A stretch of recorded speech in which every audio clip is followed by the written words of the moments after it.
అంత బాధ ఏమొచ్చిందిరా? అది మాటల్లో చెప్పలేనురా. అయితే పాటలో చెప్పు.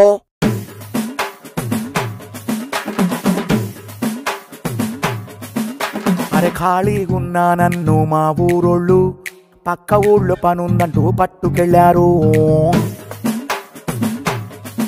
నేను పని చేస్తుంటే పడిపోయింది ఓ పాప.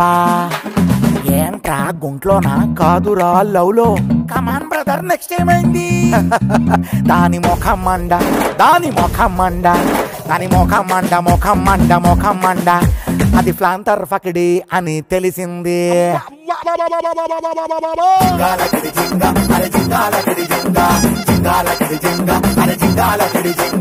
అయ్యో అయ్యయ్యో అరే అయ్యో అయ్యయ్యో అయ్యో అయ్యయ్యో అరే అయ్యో అయ్యో అయ్యో. అంతే, నేను హట్టయ్యా. చిన్న ఎక్స్ప్రెస్ ఎక్కా.